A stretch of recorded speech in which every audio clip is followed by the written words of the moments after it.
tendência não é determinismo. Às vezes a pessoa confunde tendência com determinismo, e o determinismo acaba virando uma desculpa teológica para muitos males que acontecem, né? E eu acho que não é por aí, isso é um risco muito grande. Agora, num determinado momento da sua resposta, você falou também da culpa, da nossa ausência, e deixa eu aproveitar esse gancho para perguntar uma outra coisa para você. Nós vivemos hoje num mundo hiperconectado. É um mundo conectado e com excesso de emoções. Eu li certa vez, Ismael, um artigo, alguém falando que um cidadão normal americano leria numa edição dominical do The New York Times mais texto do que uma pessoa letrada inglesa poderia ler durante toda a sua vida no século XVI. Ou seja, uma edição do jornal dominical teria mais informações do que alguém poderia ler durante toda a sua vida no século XVI, caso fosse letrado. Hoje nós temos livro de tudo. Mesmo quem não é da área, você vai na biblioteca e deve ter tanto livro sobre psicanálise, psiquiatria para leigos, né? Freud para quem tem pressa, não sei o que e tudo mais. É tanta informação e tanta conectividade, e mesmo assim as pessoas se sentem solitárias, como nunca. Faz um passeio para mim nesse paradoxo aí, que eu sei que você estuda muito essa questão, principalmente de inteligência artificial, conexões, não somente sinapse, eu estou falando também de internet e tudo. Na sua opinião, como profissional, o que tem tornado as pessoas com esse sentimento de tanta solidão num mundo que, ironicamente falando, é tão conectado? Primeiro você trouxe um fato que ele é importante.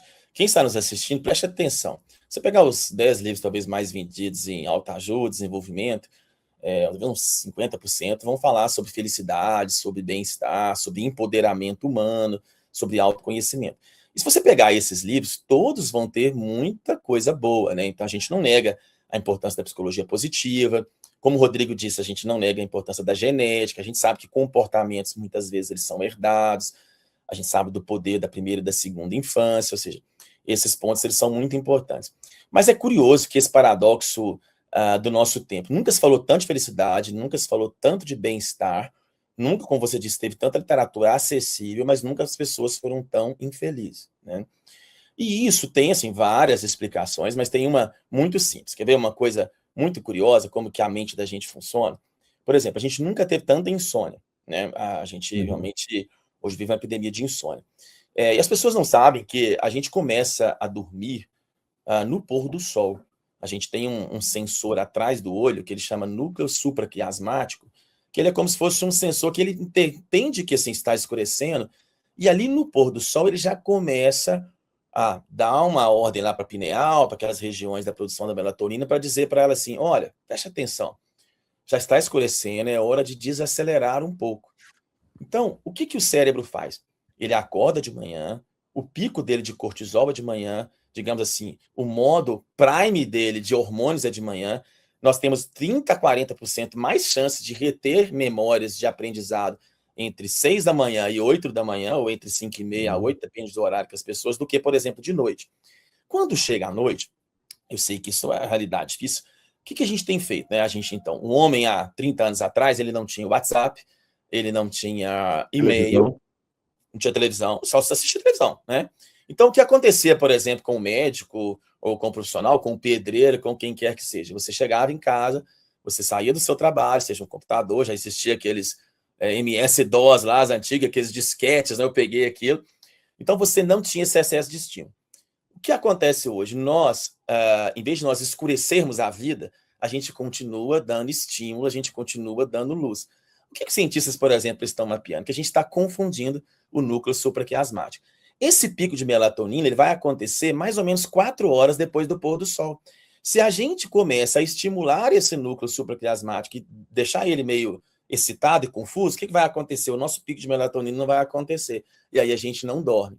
Então, estudos, por exemplo, mostram que se você tira a tela 2 horas antes de dormir, você vai ler papel, você já diminui essa excitação em 50% e você conseguiu, por exemplo, reverter 30% das insônias em adolescentes num estudo lá nos Estados Unidos. Então, isso é só um exemplo que as nossas cadeias de neurônios, e eu acredito, essa é uma opinião minha, que o cérebro humano ele vem se evoluindo, ele vem se adaptando.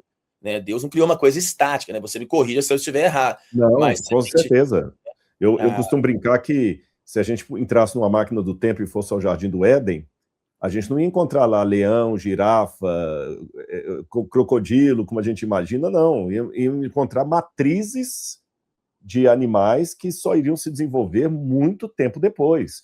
Talvez um casal de Felis Léo ia virar todos os felinos que temos hoje, mas a gente ia se surpreender ao perceber, seja no Éden ou na Arca de Noé, que ali você teria apenas um casal de Felis Léo, de lupus caninos, e esse casal é que depois iria dando origem aos vários tipos diferentes de coiote, lobo, né, a raposa, cachorro chihuahua, schnauzer, não importa, né? E realmente os animais vão adaptando. O urso polar tem aquela cor por uma razão adaptacionista. O urso já cinzento também tem a sua cor adaptada, e assim também os seres humanos, o negro, o caucasiano, o indígena, o asiático, e assim por diante, o mameluco. Aí vem as miscigenações, é claro, também. Não, isso é bacana, porque quando a gente tem um conceito na psicologia que chama psicologia evolucionista, que quando a gente cita esse nome, as pessoas ficam assim, oh, meu Deus, mas você é cristão? Eu falei, não, o cérebro humano ele vai sofrendo adaptações de acordo com os tempos e épocas. O que nós estamos vivendo agora é que nós estamos vivendo um processo de 30, 40 anos por, poxa, milhares de anos de adaptações que nós não temos tempo de ter conseguido fazer o hardware. Eu brinco com os pacientes, olha, o hardware, quando a gente pensa na estrutura cerebral, ele não deu conta ainda de processar esse software novo que a gente está instalando. Eu brinco assim como a IA hoje ela não tem energia suficiente, não tem chip suficiente para rodar tudo, o nosso cérebro não está conseguindo rodar. E o que isso gera?